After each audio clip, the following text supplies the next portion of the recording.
We literally recorded this like an hour before stream. Here's your TLDR. We've got Cosby. We've got Ruth Bader Ginsburg. We've got all the other ways you could call McCree. But basically, I'll do the short version because I've already done a full recording on this. McCree is named after a guy called Jesse McCree, who was a Blizzard employee. We do not know why Jesse McCree was terminated. I believe he was at the Cosby Suite. But again, we do not know. And again, with the Cosby Suite, there are people there. There's one of the guys, I forget his name exactly, but all I remember is I think he's a Navy veteran. He's got a pride flag in his bio. I can't believe I've forgotten his name. It begins with A, one of the Blizzard staff anyway, but I'm fairly sure he was at the Cosby Suite or, something there. But it's like he was just a regular dude at the company. He was there and some bad shit happened. Yeah, so I mean, that was 100 people plus party, like so. Exactly, yeah, and bad shit happened at that party. I mean, look, okay, I'm 27, Matt's 28. We were not the sorts of people, I think, to be living it up big, doing, going to house parties in the Holy Lands. People from Belfast will know what that means. That wasn't us, but I do have friends who were big house party goers. And yeah, you can have a house party, 100 people there. It's all going good for, 80, 90% of them. And then it turns out there's a random orgy going on in one room in the house, and actually within that, some real bad shit's going on. I even have one or two stories of people in and around, our, not anyone in our circle, thankfully. It was an acquaintance of people in one of our circles. That's just one of those things. All good house party for most of the people there, but it ends up being a hunting ground for the people who, are doing awful things. So that's just to say, attendance at the Cosby Suite is not a reason to get rid of somebody. And it obviously isn't, because there's people who have been in the Cosby Suite who are still at the company because they didn't do anything wrong. Right. So what we do know is the Bobbers, Big Bobbers himself, said that I don't know why I try to come up with a unique, funny nickname for Bobby. It's what I wanted to, ultimately what I want to do is like Bobby B, do some Bobby B posting because, it's Bobby B, but you can't really do that with Bobby K, right? And Mark Addy doesn't play him, but I would like to see that anyway. He did say that basically people who have engaged in the bad shit or were in management positions or, like aided and abetted, that they're going to get the axe too. So maybe we can assume that Jesse McCree was not just at the Cosby Suite, but actually did some further not okay things. The other Cosby Suite guy, of course, is Corey Stockton, longtime World of Warcraft guy.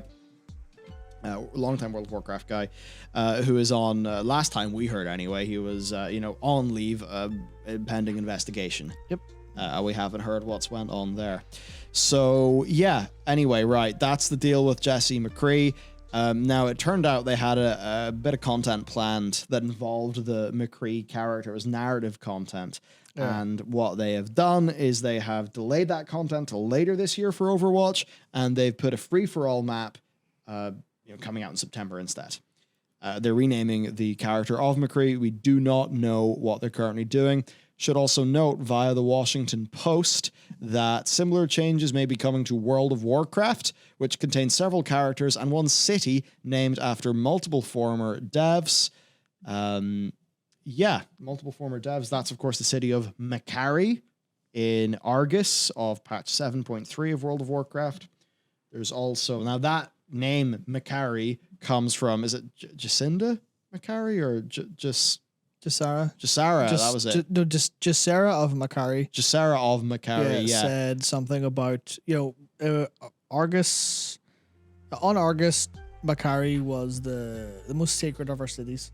Yeah. Was said in TBC, and then they went, all right, guess it's true. Whoops.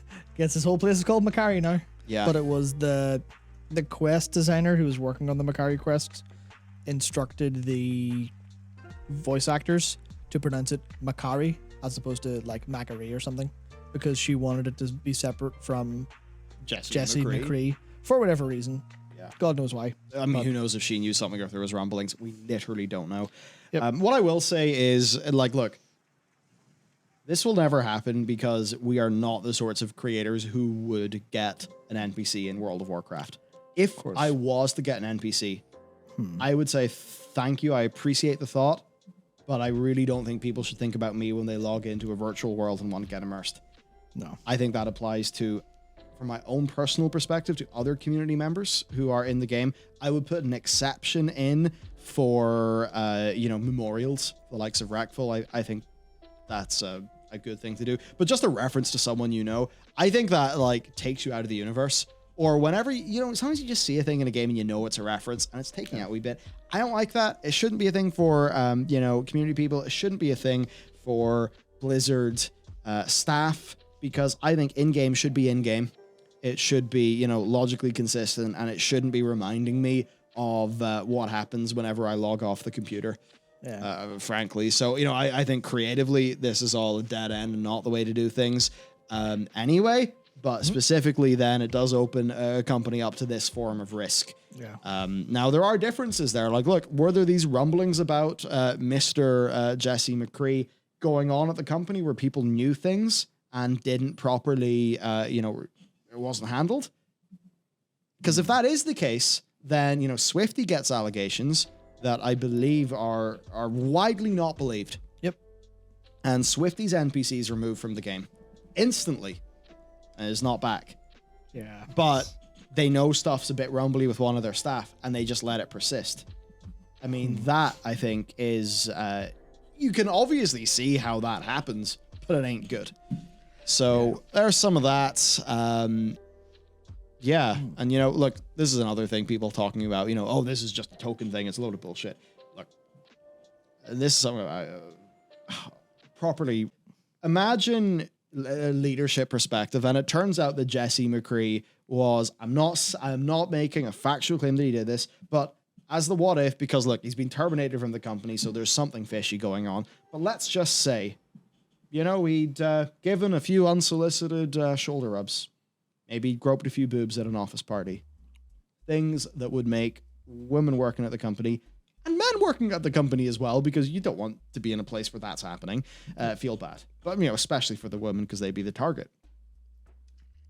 Well, let's just say some of those women are the artists, the animators, the riggers, the modelers, who are going to be working on the character of McCree. Do you think those people are going to be doing their best work when they're working on a character who, is named after a guy who's doing a whole bunch of, rumbly stuff? They're not going to be doing their best work. They're not going to feel great at work. So even just from a leadership perspective, this is one of the reasons why you don't just do a bunch of, naming shit after people. Somebody said a John Lasseter hug. Oh.